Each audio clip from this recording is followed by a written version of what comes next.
네, 오늘은 출애굽기 24장 말씀 우리 같이 보도록 하겠습니다. 제가 먼저 말씀 봉독합니다. 또 모세에게 이르시되 너는 아론과 나답과 아비후와 이스라엘 장로 70명과 함께 여호와께로 올라와 멀리서 경배하고 너 모세만 여호와께 가까이 나아오고 그들은 가까이 나아오지 말며 백성은 너와 함께 올라오지 말지니라. 모세가 와서 여호와의 모든 말씀과 그의 모든 율례를 백성에게 전하매 그들이 한 소리로 응답하여 이르되 여호와께서 말씀하신 모든 것을 우리가 준행하리이다. 모세가 여호와의 모든 말씀을 기록하고 이른 아침에 일어나 산 아래에 제단을 쌓고 이스라엘 12지파대로 12기둥을 세우고 이스라엘 자손의 청년들을 보내어 여호와께 서로 번제와 화목제를 드리게 하고 모세가 피를 가지고 반은 여러 양푼에 담고 반은 제단에 뿌리고 언약서를 가져다가 백성에게 낭독하여 듣게 하니 그들이 이르되 여호와의 모든 말씀을 우리가 준행하리이다. 모세가 그 피를 가지고 백성에게 뿌리며 이르되 이는 여호와께서 이 모든 말씀에 대하여 너희와 세우신 언약의 피니라. 모세와 아론과 나답과 아비후와 이스라엘 장로 70인이 올라가서 이스라엘의 하나님을 보니 그의 발 아래에는 총옥을 편 듯하고 하늘같이 청명하더라. 하나님이 이스라엘 자손들의 존귀한 자들에게 손을 대지 아니하셨고 그들은 하나님을 뵙고 먹고 마셨더라. 여호와께서 모세에게 이르시되 너는 산에 올라 내게로 와서 거기 있으라. 내가 그들을 가르치도록 내가 율법과 계명을 친히 기록한 돌판을 내게 주리라. 모세가 그의 부하 여호수아와 함께 일어나 모세가 하나님의 산으로 올라가며 장로들에게 이르되 너희는 여기서 우리가 너희에게로 돌아오기까지 기다리라. 아론과 훌이 너희와 함께 하리니 무릇 일이 있는 자는 그들에게로 나아갈지니라 하고 모세가 산에 오르매 구름이 산을 가리며 여호와의 영광이 시내 산 위에 머무르고 구름이 엿새 동안 산을 가리더니 일곱째 날에 여호와께서 구름 가운데에서 모세를 부르시느니라. 산 위에 여호와의 영광이 이스라엘 자손의 눈에 맹렬한 불같이 보였고 모세는 구름 속으로 들어가서 산 위에 올랐으며 모세가 40일 40야를 산에 있으니라. 아멘. 네, 지난 그 20장 10계명 말씀 기억하시죠? 출애굽기 그 20장 10계명 말씀부터 해서 23장까지는 이스라엘 백성이 지켜야 할 율법에 관한 말씀입니다. 하나님께서 이스라엘 백성이 이제 하나님의 백성으로 구별된 백성으로 언약을 맺은 백성으로 어떻게 살아야 할 것인가 하는 그들이 살아가야 될 방법, 법을 가르쳐 주신 말씀이 20장부터 23장입니다. 그래서 그 말씀의 가장 대표가 바로 이제 10계명이 된 거죠. 그래서 지금 이 20장부터 23장까지의 이 하나님의 모든 율법의 말씀, 뭐 어떤 사람을 죽여야 할지, 또 종을 어떻게 해야 될지, 또 무슨 도덕적인 법에 대해서 어떻게 할지, 또 명절은 어떤 명절을 지켜야 되는지, 이런 여러 가지 율법을 가지고 이제 모세가 백성에게 내려왔습니다. 그리고 그 율법을 기록을 하고 이것을 백성들에게 전했죠. 이 모세를 통해 하나님께서 주신 율법을 들은 백성들이 어떻게 합니까? 이렇게 고백을 하죠. 여호와께서 말씀하신 모든 것을 우리가 준행하리이다. 예. 이스라엘 백성이 우리가 하나님 말씀 그대로 지키겠습니다 하고서 약속을 하는 거죠. 그렇게 하자 모세가 제단을 쌓고 이스라엘 그 12지파대로 기둥을 12개를 세우고 이스라엘 청년들을 시켜서 소를 잡아 하나님 앞에 번제와 화목제를 드리게 됩니다. 그리고 다시 한번 그들에게 하나님의 그 율법을 낭독하니까 그들이 우리가 여호와의 모든 말씀을 준행하겠습니다 말하고 모세가 그래서 그 제사를 드릴 때 잡은 소의 그 피를 백성에게 뿌리면서 이게 바로 너희와 하나님이 세우신 언약의 피다 하면서 백성에게 피를 뿌리는 모습을 봅니다. 이렇게 어떻게 보면은 이스라엘 백성이 하나님과 이제 언약식을 맺은 그 모습을 본 거죠. 마치 결혼식에서 남자와 여자가 결혼 예식을 이렇게 지금 치르는 것처럼 하나님이 이스라엘 백성과 언약식을 맺은 겁니다. 결혼식이 끝나고 나면은 이스라엘에서 고대 시대에는 일주일 혹은 열흘 동안 그 파티가 진행되죠. 마찬가지로 오늘 하나님이 이스라엘과 이 하나님과 언약을 세우고 난 뒤에 하나님께서 특별한 사람들을 하나님 가까이 부르셨습니다. 그 사람들이 바로 모세, 아론, 나답과 아비후, 아론의 아들들이죠. 그 다음에 이스라엘 장로 70명을 하나님이 산으로 가까이 부르셨습니다. 그러나 백성들, 일반 백성들은 오지 못하게 하셨죠. 그렇다고 이 아론, 나답, 아비후, 이스라엘 장로 70명이 하나님 바로 앞에까지 간 것 같지는 않습니다. 왜냐하면 하나님 앞에 그렇게 갈 수는 없는 거죠. 어느 정도까지 하나님께서 그 백성들보다는 조금 더 가까이 허락하신 부분까지 그들이 와서 하나님 앞에 먹고 마시는 것 같습니다. 자, 그 말씀이 이제 9절부터 나오는데요. 이렇습니다. 모세와 아론과 나답과 아비후와 이스라엘 장로 70인이 올라가서 이스라엘의 하나님을 보니 그의 발 아래에는 총옥을 편듯하고 하늘같이 총명하더라. 하나님이 이스라엘 자손들의 존귀한 자들에게 손을 대지 아니하셨고 그들은 하나님을 뵙고 먹고 마셨더라. 아멘. 예. 그들이 그렇게 하나님 앞에 조금 가까이 갈 수 있었던 이유가 무엇입니까? 오늘 말씀해 보니까 하나님이 허락하셨기 때문이다. 하나님이 그들에게 손을 대지 아니하셨다. 하나님이 허락하셨기 때문에 가능했던 일이라는 거죠.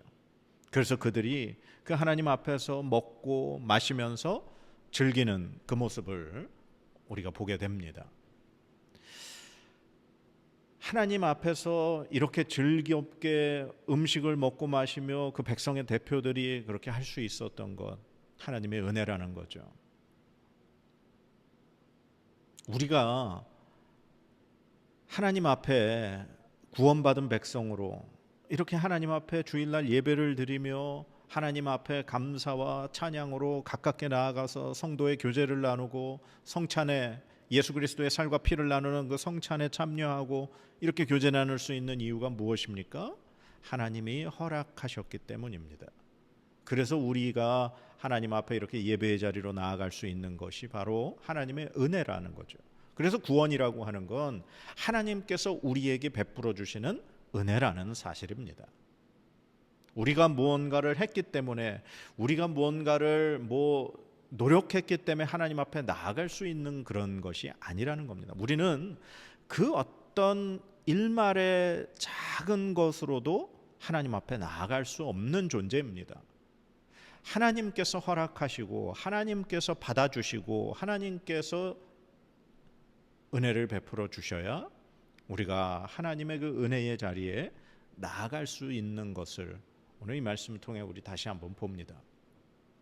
그렇게 하나님과 백성이 언약을 맺고 백성들이 하나님 앞에서 그렇게 기쁘게 즐거워하고 난 이후에 하나님이 모세를 가까이 부르십니다. 그러면서 하나님이 너는 산에 가까이 와서 거기 있어라.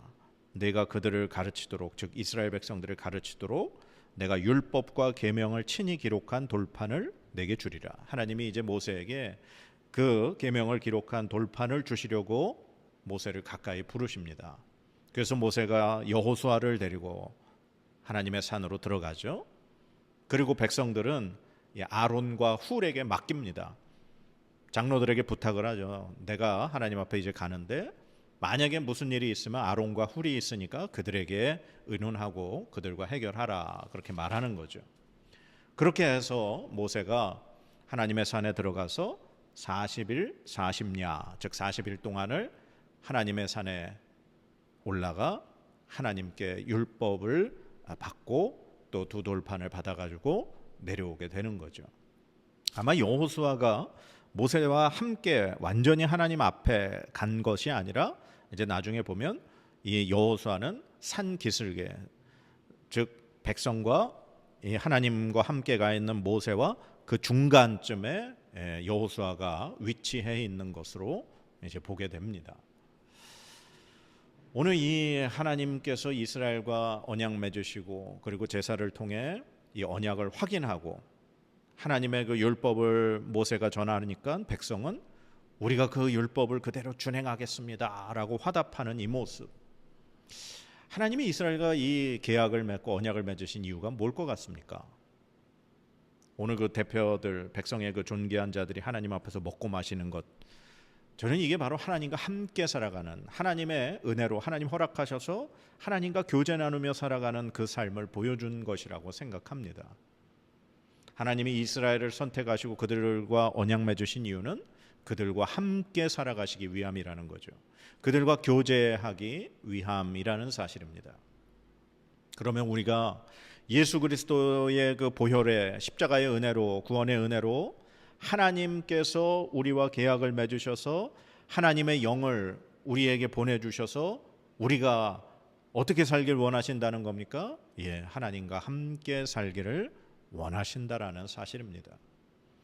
하나님이 우리를 구원해 주셔서 예수 그리스도의 그 십자가의 구원의 은혜로 하나님의 자녀로 삼으신 이유는 우리가 하나님과 함께 살아가기 하나님이 원하시기 때문이라는 거죠. 그렇다면 우리의 삶이 하나님 없는 삶이 아니라 우리의 뜻대로, 우리의 생각대로 사는 삶이 아니라 하나님의 말씀 그대로 준행하고 하나님이 우리에게 은혜를 베풀어 주시고 우리가 하나님과 그렇게 교제를 하면서 살아가는 그 삶이 바로 하나님이 원하시고 기뻐하시는 삶이라는 거죠.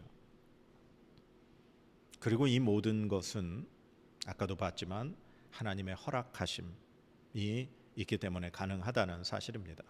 그래서 우리 그 장로교에 이제 깔뱅이 이야기했던 것이 하나님께서 우리를 구원하신 것은 하나님이 창세전부터 우리를 이미 예정하신 것이다. 하나님이 우리를 선택하신 것이다 라고 하는 그 교리가 바로 거기에 있는 것입니다. 우리가 이렇게 지금 예수 그리스도의 은혜로 살아가고 있는 이것이 하나님의 그 창세전부터, 오래전부터 하나님의 계획으로 우리를 선택하셨기에 하나님의 그 은혜, 예정이 있었기에 우리가 이렇게 하나님의 은혜로 지금 그리스도인으로 살아갈 수 있다라고 하는 것이죠. 저도 그 사실을 참 많이 느끼는 게 저 같은 사람이 어떻게 이렇게 하나님의 은혜로 구원을 받을 수 있을까? 아무리 생각해도 하나님의 은혜입니다. 제가 뭔가를 했기에 제가 구원을 받고 목사가 된 그것이 아닙니다. 하나님의 은혜입니다. 하나님이 저를 선택하여 주셨기에 제가 오늘 이 자리에서 이렇게 하나님의 말씀을 여러분과 나눌 수 있는 줄 믿습니다. 사랑하는 여러분, 여러분이 구원받은 것은 하나님의 선택이고 하나님의 은혜입니다. 하나님의 허락하심이 있었기 때문입니다. 하나님이 그렇게 하신 이유는 여러분과 함께 살아가려고 여러분을 선택하신 줄 믿습니다. 그래서 하나님의 선택받은 여러분, 하나님의 말씀을 묵상하십시오. 하나님의 말씀을 기억하십시오. 하나님의 율법대로 살겠습니다라고 다짐하십시오.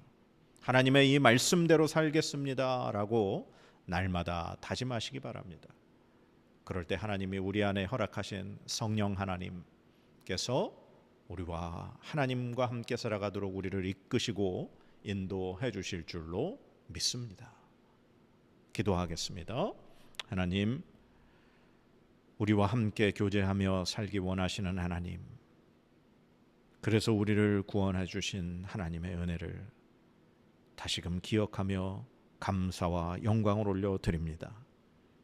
하나님, 우리가 하나님의 말씀대로 살아가겠습니다. 다짐하며 그 하나님의 말씀대로 살아갈 때 우리가 하나님 기뻐하시며 교제하는, 하나님과 교제 나누는 참된 그리스도인의 삶을 살게 될 줄 믿습니다. 하나님, 하나님의 영이신 성령 하나님, 우리를 날마다 하나님께 가까이 인도하여 주시옵소서. 우리를 구원하여 주신 그 예수 그리스도의 그 십자가의 은혜가 날마다 우리를 거룩하게 구별되게 하여 주시옵소서. 감사드리며 예수님의 이름으로 기도드립니다. 아멘.